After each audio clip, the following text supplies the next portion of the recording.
n'emmenez pas vos enfants vers le culte. Ah bon? Et pourquoi donc? Si vous avez cette réaction à l'écoute de cette vidéo, c'est qu'elle pourrait vous être utile. Car beaucoup répugnent à regarder de trop près les réalités en rapport avec le culte, avec le cultisme, ainsi que leurs conséquences, et ils préfèrent rester assis entre deux chaises. Alors on revient sans cesse au ritournel habituel. On ne va tout de même pas laisser un enfant souffrir si on peut le soulager. Puis de toute façon, il y a plein de gens qui m'ont dit qu'ils étaient très contents des résultats. Et puis, ça ne peut pas lui faire de mal. Et puis, dans ma famille, ces personnes-là nous ont beaucoup aidés. Puis vous savez, ce sont de bons chrétiens. Ils disent de faire des prières. Ils ont chez eux une statue de la Vierge, un crucifix, etc. Alors, ce n'est pas avec ce genre de ritournelle qu'on y verra plus clair. Depuis plus de 40 ans, dont 12 ans en tant qu'exorciste diocésain, je ne cesse de mettre en garde contre le recours aux pratiques occultes. J'ai publié un certain nombre de livrets d'analyse sur ce sujet. Vous pouvez les télécharger gratuitement sur le site occultismedanger.free.fr. Mon ministère comporte un grand nombre d'heures d'écoute et lorsqu'on écoute, on perçoit bien le retentissement des compromissions occultes sur l'ensemble d'une famille, y compris sur plusieurs générations. Alors, dans cette vidéo, je voudrais aborder brièvement l'importance du rôle des parents pour connaître comment préserver leurs enfants de l'occulte et pour leur proposer une libération s'ils ont été impactés d'une façon ou d'une autre. Prenons par exemple cette chose très fréquente. Est-ce que ce sera un garçon ou une fille? Bien souvent, les parents savent d'avance grâce aux échographies. Toutefois, lors de l'échographie, fille ou garçon, la mère peut choisir de ne rien savoir à propos du genre de son bambin. Dans ce cas, il faudrait que le spécialiste en soit informé d'avance pour ne pas le dévoiler et gâcher la surprise. Mais il peut se trouver au cours de rencontres familiales qu'un membre de la famille ait l'habitude de manier le pendule et offre ses services à la maman pendant la grossesse. Bien sûr, certains le font pour s'amuser, mais d'autres ont de réelles capacités divinatoires qui font appel aux esprits. Une pratique courante liée à ces prédictions familiales consiste en ce qu'un membre de la famille utilise l'alliance de son mariage comme pendule pour prédire quel sera le sexe de l'enfant à naître dans le couple dont il examine la situation. Même si l'objet utilisé, une alliance, n'est pas à la base occulte en soi, l'utilisation qui en est faite pour de la divination, les paroles parfois prononcées à voix basse pour invoquer les esprits et obtenir une réponse, font que ce genre de pratique est à risque d'ouverture de porte vers l'occulte. Il m'est arrivé plusieurs fois d'avoir ce type de confidence lorsque je cherchais à savoir si c'était l'habitude dans la famille d'aller chez les guérisseurs. La personne me disait brusquement « Maman m'a toujours dit qu'elle s'était fait penduler pendant sa grossesse. » Ou encore « L'oncle machin truc chose se débrouillait toujours pour penduler les ventres en grossesse dans la famille. » Premier contact avec l'occulte, la divination. Peut-il avoir des conséquences? Ce n'est pas impossible, car l'acte divinatoire occulte retentit spirituellement sur la personne qui l'a demandé ou à qui il a été imposé. S'il s'agit d'une maman enceinte et qu'on cherche à connaître le sexe du bébé, cela peut retentir aussi sur l'enfant à naître. Tenez, je vous donne ce témoignage.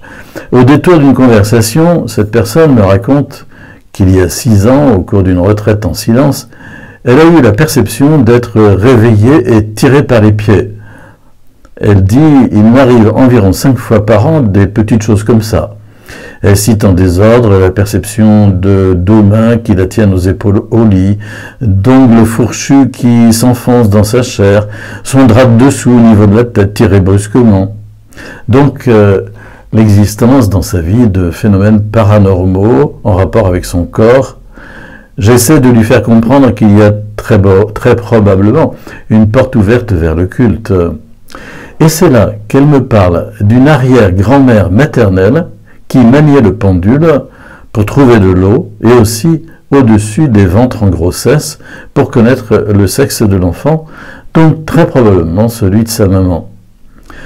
Il est bien possible que ce soit la porte ouverte que nous cherchons, à savoir une atteinte occulte divinatoire intra-utérine, dont j'ai rencontré d'autres cas.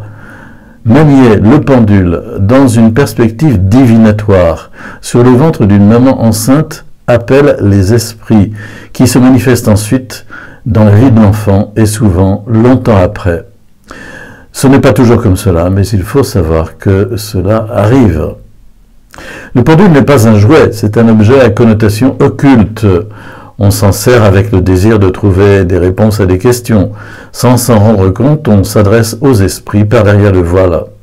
Encore une fois, les conséquences peuvent être délétères et dramatiques. Un autre témoignage, une personne me dit ceci, alors que nous étions élevés dans une culture chrétienne et pratiquante, nous tous, 4 enfants et cousins, avons reçu d'un oncle des séances de pendule, soi-disant pour nous calmer et enlever les petits bobos de l'enfance. Cet oncle rentrait dans une violence inouïe auprès de son fils aîné quand celui-ci était petit, violence qui aurait été punie de nos jours. En grandissant, il s'est passé un enchaînement anormalement élevé de drames et de violences inouïes au milieu de cette maison. Le fils de l'oncle est devenu malade psychique et a disparu depuis 15 ans sans qu'on puisse retrouver sa trace. La fille n'a jamais pu avoir d'enfant et l'adoption n'a pas pu être réalisée. Le mariage s'est terminé par un divorce, dans une douleur inexprimable. Retournant vivre chez sa mère, l'ambiance domestique délétère n'aide en rien à une guérison spirituelle qui s'avère nécessaire. Beaucoup d'agressivité et d'incompréhension sont le résultat de liens maléficiés qui ne sont toujours pas purifiés. Les 2 aînés des cousins se sont tournés vers l'occultisme et ont touché au pendule et à bien d'autres choses. L'un est malade psychique à vie, l'autre heureusement a été rattrapé par le Seigneur, mais il a fallu 3 années de purification auprès du service d'exorcisme de son diocèse et un cheminement spirituel authentique très persévérant pour pouvoir être libéré et se retrouver sur un chemin de vie restauré. Autre chose encore, je les ai fait toucher pour les dents, pour les verrues, pour l'eczéma, la conjuration des douleurs liées aux brûlures, la conjuration du zona, la conjuration de l'eczéma, ou encore de la souffrance à la sortie des dents, c'est le plus souvent une action magique avec des formules appropriées. Vous pouvez trouver ça dans le livret sur la conjuration magique des maladies. Un témoignage. L'eczéma de François s'était bien apaisé et il avait même disparu avant de réapparaître en fin de semaine dernière.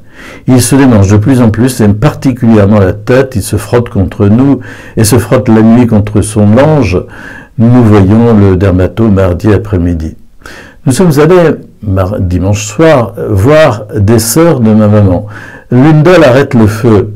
Elles m'ont toutes fait les éloges de ce que pouvaient faire ces méthodes, puis ma tante m'a demandé si elle pouvait le faire sur François. Je m'y suis opposé, sans arguer davantage d'explications, et mon refus les a vraiment surprises. Eh bien, c'était précisément l'attitude juste. N'acceptez jamais qu'on fasse sur vos enfants des choses pour lesquelles il n'y a aucune explication rationnelle, à plus forte raison scientifique, même si l'on vous en dit beaucoup de bien. Car il faut réfléchir. Que se passe-t-il concrètement lorsqu'on confie son enfant à un magnétiseur ou un guérisseur? Pourquoi apparemment cela marche? L'enfant se met à dormir, mange mieux, n'a plus d'eczéma. En quoi est-ce dangereux? Les parents sont en général très contents du résultat. En quoi ce guérisseur, si gentil, si humain, parfois chrétien, peut-il nuire à l'enfant, etc., etc. D'autres questions que vous trouverez dans le livret dédié. Quand les parents ne réfléchissent pas, l'atterrissage est parfois très long et douloureux pour les enfants à l'âge adulte. Voici un témoignage. Plus ça va, plus je pense que j'ai vécu et que ce que j'ai vécu, et tous les toucheurs et autres voyants que mes parents et grands-parents m'ont emmené voir, le don d'ôter le feu que ma grand-mère avait, elle est depuis décédée, les objets possédés de ci de là qu'il fallait nettoyer de tout mal, etc. J'aimerais vraiment en discuter avec vous et peut-être refermer ce cercle qui finalement m'empêche d'avancer et a aussi des répercussions sur les membres de ma famille. Au cours de la rencontre, elle dira « J'ai été élevé chez les toucheurs » ou encore « J'en suis imbibé comme un boudoir dans une coupe de champagne ». Le fait d'avoir trempé très longuement dans la pensée magique fait qu'elle demeure blessée, ayant constamment peur, ou bien de récolter le malheur, ou bien encore de le rayonner autour d'elle. Elle prend une posture de victime, et de ce fait, elle dit « je m'auto-consume ». Cette peur l'amène à des interprétations erronées. Je connais un sanctuaire marial qui comporte une boutique assez conséquente où l'on vend des objets religieux et des livres. On y vient de 3 départements à la ronde. Son recteur m'a raconté la surprise qu'il avait eue après sa nomination il y a plus de 30 ans. De nombreuses personnes, souvent jeunes parents, y passaient en demandant à acheter un collier pour les dents, s'il vous plaît. La seule explication qu'il donnait, c'était efficace pour que les enfants ne pleurent pas au moment de sortir les dents. Superstition? Sûrement.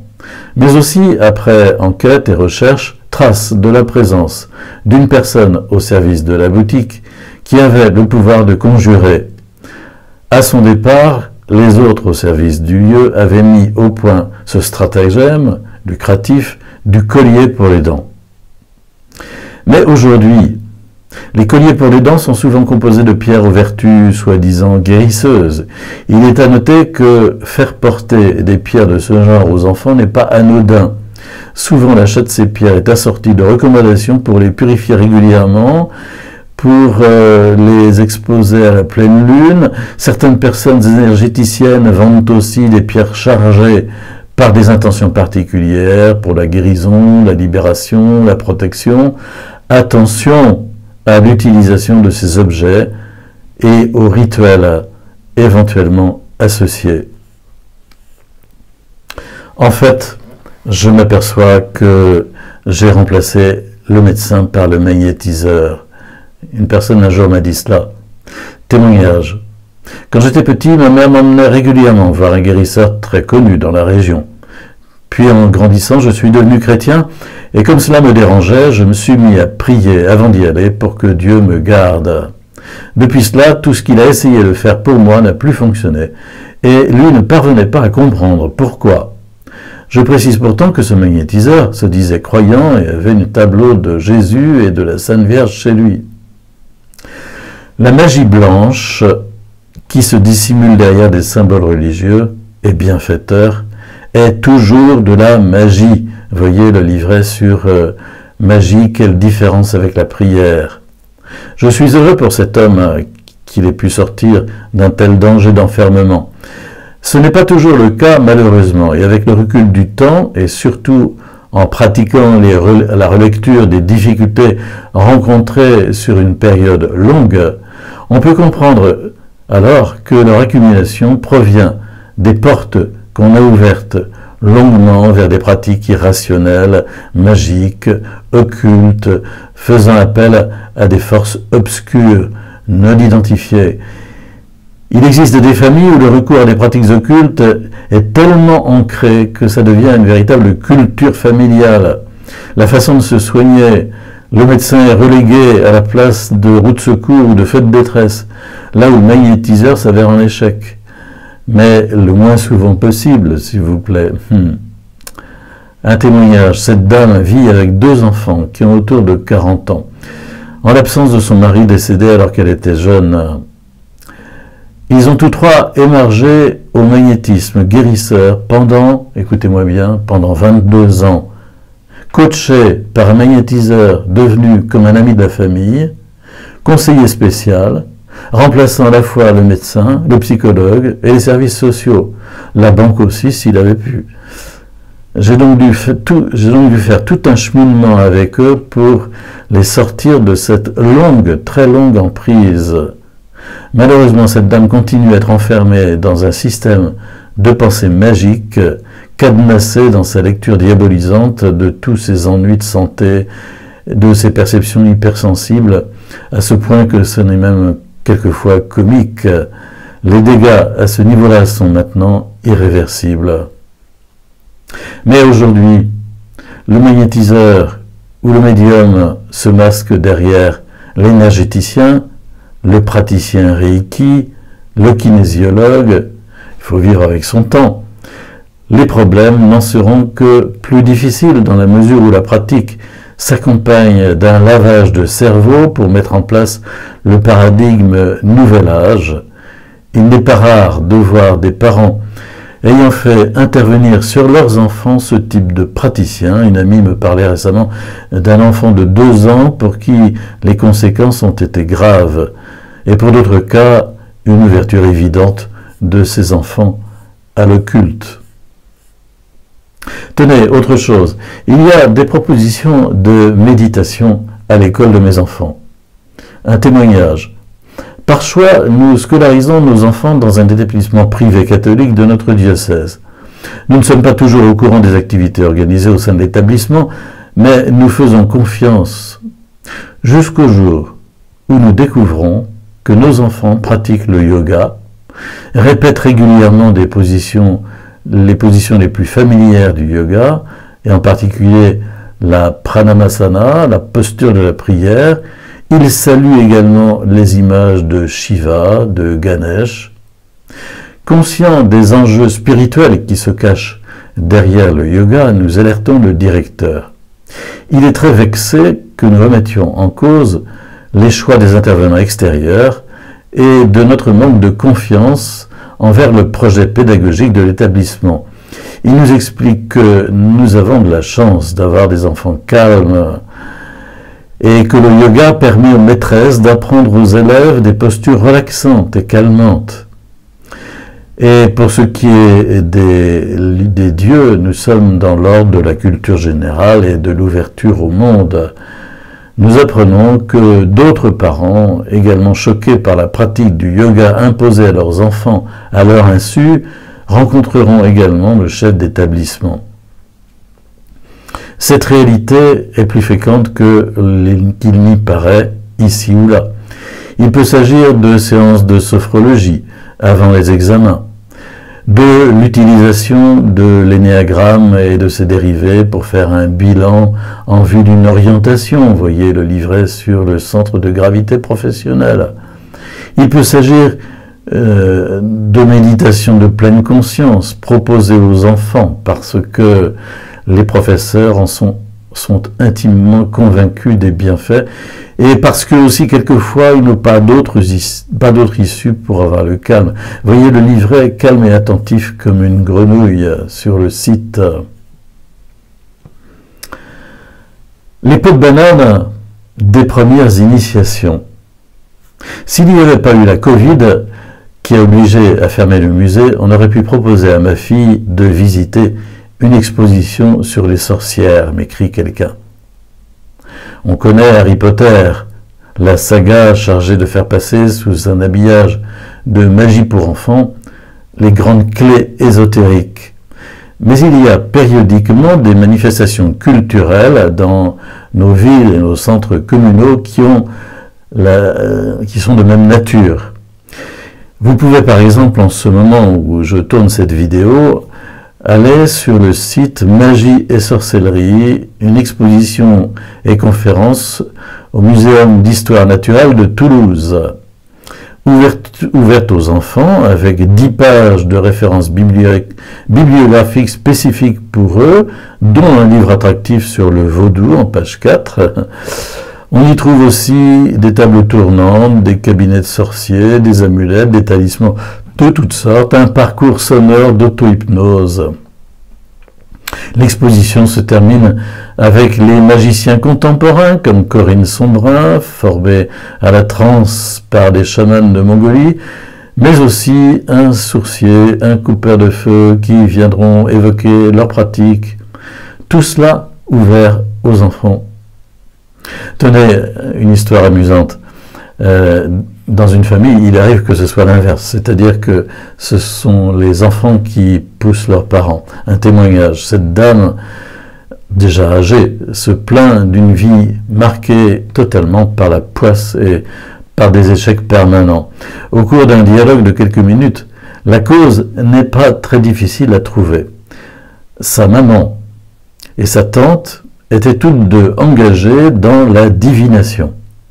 Sa tante faisait souvent du spiritisme, sa main se promenait sur l'alphabet à grande vitesse, désignant ainsi les lettres, puis les chiffres, puis les mots et les phrases. Elle faisait ainsi du spiritisme sans même s'en apercevoir, de la divination. Et cette dame me dit, mais vous savez, elle l'a fait pour moi. Sa mère tirait les cartes pour tout le monde et s'il faut ajouter encore au tableau, son fils avait des dons spirites assez spectaculaires, ce qui a fragilisé son psychisme, puis l'a mené au suicide. Elle-même est allée voir des rebouteux et des magnétiseurs, mais de façon totalement immodérée. En l'écoutant, j'évalue à 50 ou 100 contacts différents, car comme elle faisait de la tension à l'époque et qu'elle ne voulait pas prendre de médicaments, chaque fois que la tension montait trop, elle allait voir le magnétiseur. Eh bien, que croyez-vous que sa fille lui ait proposé récemment? Faire le tour des châteaux hantés en Irlande et en France. Elle me raconte nombre de phénomènes paranormaux qui ont marqué les séjours. Le point de départ était le désir de s'amuser. Sa fille lui disant « Maman, on va s'amuser, on va faire le tour des vieux châteaux ». Ça ne s'invente pas, n'est-ce pas? Alors j'ai tenté de lui expliquer qu'on ne s'amusait jamais avec le diable. Vous voyez le livret « Diablement vôtre » que j'ai mis en ligne. Mais tout de même, quelle inconscience! Mais enfin, vous n'en êtes pas là, bien sûr. Toutefois, si vous passez à la FNAC, ça peut arriver. Allez donc faire un tour au rayon spiritualité. Vous verrez s'étaler un certain nombre de livres.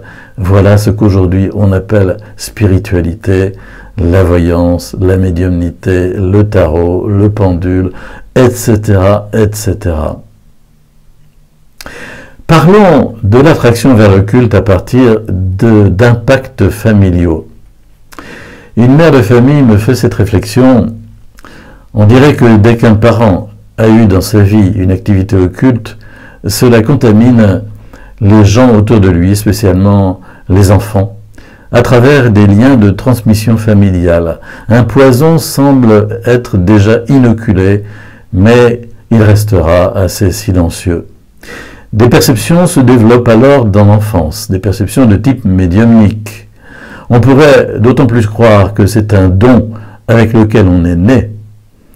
Il semble bien qu'il n'en soit rien. C'est que la contamination occulte a déjà eu lieu dans la plus tendre enfance. Mais s'il se passe cela dans leur enfance, j'ai l'impression, dit-elle, que ces personnes finissent toujours par avoir elles-mêmes ensuite des pratiques occultes. Je l'ai remarqué aussi autour de moi. Par exemple, beaucoup de personnes médiums depuis l'enfance, ayant des parents pratiquants ou ayant pratiqué l'occulte, se mettent au Reiki à l'âge adulte ou magnétisent à l'âge adulte. Elles pensent naturellement être nées avec des dons, puisqu'elles n'ont connu que cela. La transmission de ces liens me paraît donc particulièrement sournoise dès la petite enfance. C'est vraiment une toile d'araignée de liens qui se tissent dans l'ombre et sans le consentement des personnes. Les enfants ne sont pas consentants à pratiquer quoi que ce soit, ils subissent, ils sont comme immergés dans un bain occulte.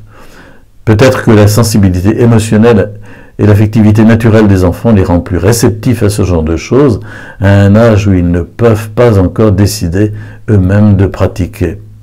En tout cas, ce fait m'interroge, termine-t-elle, et j'ai vu beaucoup de personnes comme ça autour de moi. Elles finissent toutes par pratiquer, elles aussi, une fois adultes, à un degré ou à un autre, comme si la graine de poison de l'occulte plantée en elles dans l'enfance finissait par germer et les emmenait sur la mauvaise route. Et ce qui est particulièrement vicieux dans ce processus, c'est que les personnes vont naturellement penser qu'elles ont des dons de naissance, voire que Dieu les a créés ainsi. Il arrive que les parents le disent « Tu es hérité de mon propre don de naissance ». Leur vie devient alors une sorte de détermination, et l'on voit bien que la place pour l'individu et sa liberté sont réduits dès le départ. Il s'agit de s'inscrire dans la lignée de dons de naissance, soi-disant, de répéter cela de génération en génération, de continuer à transmettre ce poison. L'emprise et l'esclavage des esprits ténébreux a juste commencé bien avant qu'elles en aient conscience. C'est particulièrement pervers comme processus. L'aveuglement et l'emprise commencent au berceau. Sur quoi les esprits s'accrochent-ils à un si jeune âge? La sensibilité émotionnelle et affective, l'imagination des enfants, leur sens très en éveil, leur altruisme. Il me semble que cela peut expliquer comment dans une famille, lorsqu'une personne a des problèmes avec le culte, cela affecte tout son entourage, et particulièrement les plus petits, les enfants. C'est comme une tache d'encre sur du papier buvard, ça imprègne et ça se répand en profondeur et en surface, lentement mais sûrement. Après la lecture de ce témoignage, je dirais personnellement que la compromission d'un adulte vers le culte provoque en lui une porte ouverte par laquelle les esprits vont pouvoir le parasiter, mais aussi le mener plus loin vers le culte. Tant qu'il n'a pas renoncé à cette compromission, en demandant pardon à Dieu, en arrêtant toute pratique, les esprits considèrent qu'ils sont chez eux, chez lui. Mais ici, le « chez lui » signifie « chez lui et sa descendance », c'est-à-dire ses enfants. Le lien de transmission familiale, le squat par les esprits ténébreux, est dû en fait à une porte ouverte. Cette porte a été ouverte par un acte personnel, cela suppose, pour qu'elle soit refermée, un retrait, une renonciation personnelle. Entre autres, on peut proclamer à haute voix qu'on appartient à Jésus seul, de par son baptême.